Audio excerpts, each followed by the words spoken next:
अस्सलाम वालेकुम। आज का जो टॉपिक है वो डॉन न्यूज़ का एडिटोरियल है एआई इन गवर्नमेंट। इन्होंने वर्ड डॉक्यूमेंट बनाया।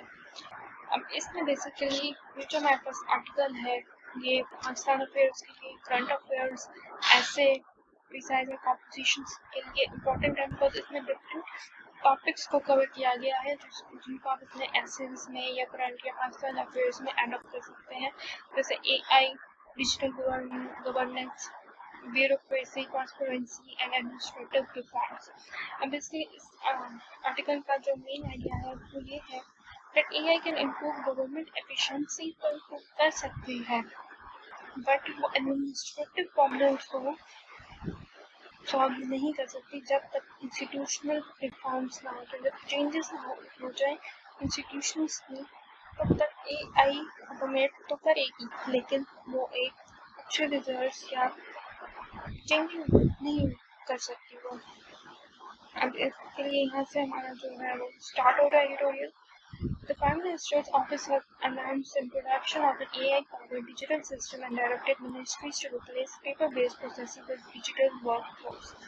अब इसमें ये कहना है कि प्राइम मिनिस्टर के ऑफिस ने अनाउंस किया कि एआई की इंटीग्रेशन होगी इनटू द डिपार्टमेंट्स, ताकि हम जो पेपर बेस्ड हमारे जो सदियों से चल रहे हैं प्रोसेसेस, इनको रिप्लेस किया जा सकता है डिजिटल वर्कफ्लोज की वजह से। फाइनली पाकिस्तान की ब्यूरोक्रेसी ने भी ये एक्नॉलेज कर लिया है कि वो अब लोग एंडलेस फाइल्स और handwritten notes and slow moving paperwork के ऊपर अब वो रिलाई नहीं कर सकते, अब डिजिटाइज होना है।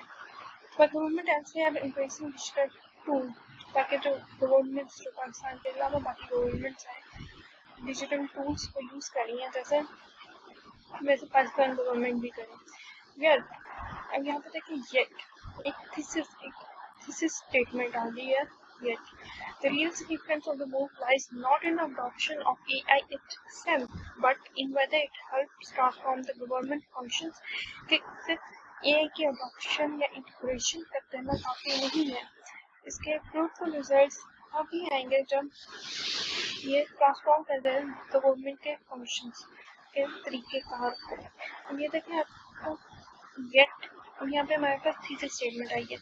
ये जो हमारे पास था कमा थी, ये हमारे पास इंट्रोडक्शन था ये यहाँ तक, और अब ये हमारे पास थीसिस स्टेटमेंट है जिसमें हमें ये पता चल रहा है कि नीचे जो हमारे पास पैराग्राफ्स गिवन है ये किसके ऊपर रिलाय उनका मेन आइडिया है। Pakistan has too often created technology as a solution in its own right. New portals, mobile applications, and digital platforms have frequently been launched with much fanfare, only to disappoint because the underlying administrative culture remains unchanged. अब पास में भी बहुत सारे new portal, mobile applications, digital platforms बने हैं और उनके लिए भी बहुत सारी उनके भी क्रिएट हुई है, लेकिन उन्होंने इतने फ्रूटफुल रिजल्ट्स नहीं दिए क्योंकि वो अंदर से जो बेसिक इशू था, जो रूट कॉज था, उसका चेंज नहीं कर पाए, एडमिनिस्ट्रेटिव कल्चर को नहीं चेंज कर पाए। जैसे पाकिस्तान सिटीजन पोर्टल इमरान खान ने अनाउंस किया था, इसमें ताकि लोगों को, पब्लिक को कोई भी कंप्लेंट्स है वो थ्रू मोबाइल कंप्लेंट्स को देते थे और फिर आगे जो गवर्नमेंट की या जो अथॉरिटीज थी वो उनको एड्रेस करती थी। अब से no one knows about this Pakistan citizen portal. ये also is a failure because नीचे underlying root पे administrative culture नहीं change हुआ, तो इसमें कोई significant result नहीं प्रोड्यूस हुआ। Departments continue to operating। अब यहाँ पे हमारे पास pros गिवन हैं, cons गिवन है कि इन वजहों से जो है significant results प्रोड्यूस नहीं हो पाते। डिपार्टमेंट्स आइसोलेशन में वर्क करें, एक दूसरे को ना बताएं, professionals remain reluctant to share information ना करें।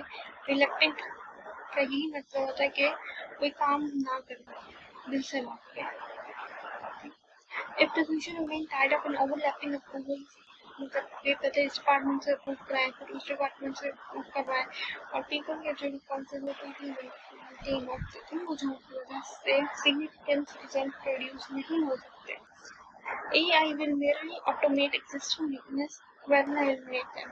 AI इन जो weaknesses है, ये जो topics हैं, इनको automate कर देगी लेकिन eliminate नहीं करेगी। गवर्नेंस तभी होगी जब ये एलिमिनेट होंगे, तभी हमें एआई की इंटीग्रेशन का फायदा होगा। एल्स क्या फायदा? Successful digital transformation begins with reliable data, clearly defined responsibility, institutions willing to rethink how they work.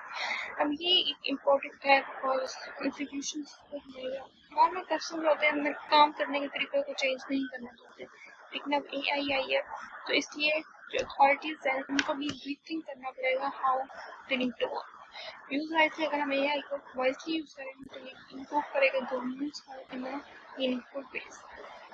Inter ये हमारे पास उसके बेनिफिट्स एडवांटेजेस है। It can organize vast quantities of official information, reduce repetitive administrative tasks, and identify delays in service delivery and provide policymakers with insights that might otherwise be lost. इसमें क्या है कि information जो है वो quantity उनकी ज़्यादा होगी, रिपीटेड एडमिनिस्ट्रेटिव टास्क उनको रिड्यूस कर देगा, तो बार बार जो टास्क हो रहे हैं डिलेज किन वजह से हो रही है, मतलब स्पीड अप होगा और वो काम जो है majority of the time overlook हो सकते हैं, वो एआई तो ओवरलुक नहीं कर सकता, तो वो ही काम में आएंगे। Greatest value may lie in spotting weather and placing public. इसका सबसे बड़ा एडवांटेज ये जो लाइन है ये आप एआई में भी यूज़ कर सकते हैं, जॉब्स में भी यूज़ कर सकते हैं, गवर्नेंस में भी यूज हो सकती है। इसका मेजर टास्क ये नहीं है कि वो रिप्लेस कर दे पब्लिक उसको, बल्कि ये उनकी हेल्प करेगा। Students could benefit through quicker response patterns. अब ये यहाँ पे जो है advantages for the citizens use हो गए, यहाँ पे advantages for the public servants थे और यहाँ पे citizens के advantages, better access to services and greater transparency. इससे transparency बढ़ेगी. Those gains, however, will depend as much on government as on technology. अब यहाँ पे sentence का structure है कि those gains, ये जो फायदे हैं, however, तभी हमें depend as much on governments, ये उतने ही गवर्नेंस पे डिपेंड करते हैं एज ऑन टेक्नोलॉजी। सिर्फ टेक्नोलॉजी का आना काफ़ी नहीं होगा, उसको यूज़ करना भी बहुत ज़रूरी होगा। सिर्फ टेक्नोलॉजी को लाने से ही हमें ये सब बेनिफिट्स नहीं हासिल हो जाएंगे, बल्कि गुड गवर्नेंस से भी हमें बेनिफिट्स हासिल होंगे। अब ये लाइन गुड गवर्नेंस वाले टॉपिक के लिए अच्छी है। Sensitive public data must be protected and automated systems should remain subject to human oversight. AI should support administrative decisions rather than replace human judgment and accountability. Same AI की integrations के लिए ये line अच्छी है कि administrative decisions को support करे, लेकिन जो ह्यूमन जजमेंट है एंड अकाउंटेबिलिटी उसको रिप्लेस ना करे, सेम सपोर्ट करे लेकिन replace ना करे। Above all, initiatives should be judged by the variable improvements and ambitious announcements. ये सिर्फ ambitious announcements काफी नहीं है, बल्कि measurable improvements भी चाहिए। काम करना reforms नहीं है। If it shortens processing time, reduces opportunities for corruption, strengthens record management, and makes services more responsive, it will represent genuine reform. If it simply replaces paper files with electronic ones, but preserving the same delays, procedures, and habits, technology will have changed far less than the headline suggests. अब इसमें यह है